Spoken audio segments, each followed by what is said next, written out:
Assalamualaikum warahmatullahi wabarakatuh. Assalamualaikum. Nama saya Azmi Rozali. Tadi pagi hadir, subuh kemarin hadir di Masjid Rahman, Ustaz.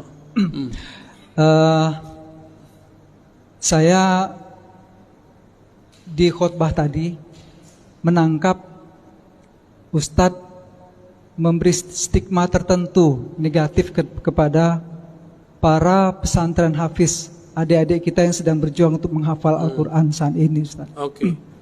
Dan itu hampir jatuh air mata saya mendengar hal itu disampaikan di khutbah. Pertanyaan saya adalah, sebelumnya kalau itu diucapkan oleh Presiden Amerika, kami sudah biasa, Ustaz. Saya sudah biasa. Kalau itu diucapkan oleh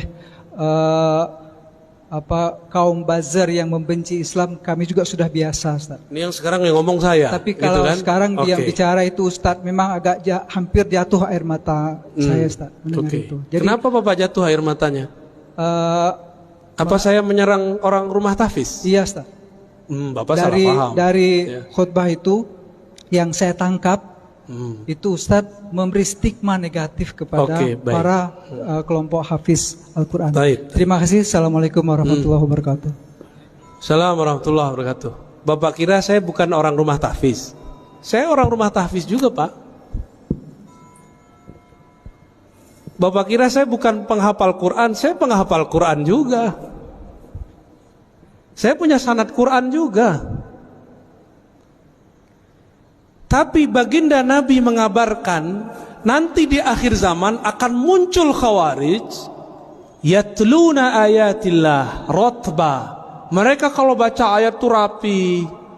Kita nggak paham maksudnya apa. Ternyata di akhir zaman menjamur rumah-rumah tahfiz. Disitulah masuk khawarij. Saya nggak menyalahkan rumah tahfiz, tapi saya menyalahkan kalau rumah tahfiznya kemasukan. Paham? Dari 2008 saya membersamai rumah tahfiz di Pamulang, di Ciputat, di sono. Kita ngajar mereka.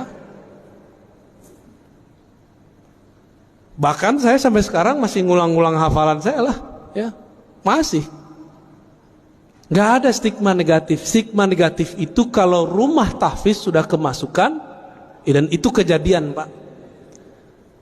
Jamaah kita udah ngurus masjid sekian tahun. Ada anak tetangga ditaruh di rumah tahfiz. Rumah tahfiz namanya kayak sahabat gitu. Ya.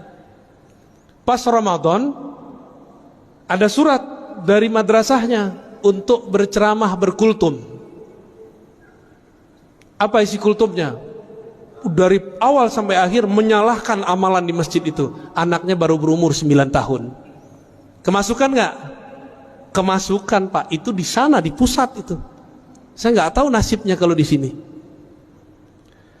Maka supaya tidak kemasukan, tolong orang-orang sekitar atau praktisi tahfiz bersanad dalam Al-Quran, bukan hanya sanad bacaan, tapi juga sanad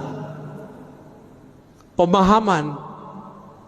Jadi stigma negatif kita kepada orang yang menyusup kepada rumah tahfiz, bukan rumah tahfiznya. Saya mau tanya, Pak, dari dulu negeri ini sudah ada belum pesantren tahfiz? Bapak jujur, sekarang yang buka rumah tahfiz, hafiz gak?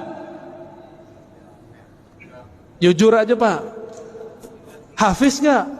Rentan gak kemasukan? Itu maksud saya, paham?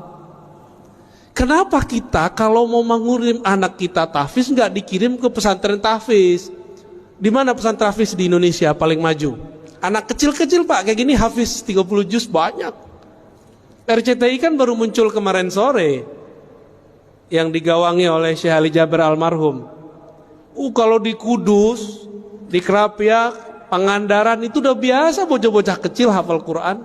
Tapi di Kudus ada syarat ijazahnya, nggak boleh ikut musabaqah, nggak boleh ikut lomba Quran, nggak boleh.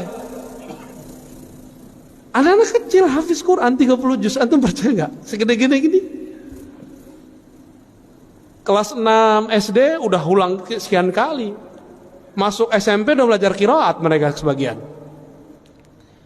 Kita ini giliran politik, Ustadz nggak boleh ngomong politik, Giliran kimia, kedokteran, Ustadz gak boleh ngomong. Giliran antum gak ahli Quran, punya rumah, pengen beramal, gak percaya sama Ustadz, udah buat aja rumah tahfiz, gaji aja Ustadz. Kita nih siapa bisa gaji-gaji orang? Emang kita bisa menjamin Quran yang kita sebar itu sahih? Ini mohon maaf nih orang-orang kaya ya, antum percaya deh sama Ustadz, percaya sama ulama yang bersanad. Ini ngeliat Ustadz udah curiga dulu ya.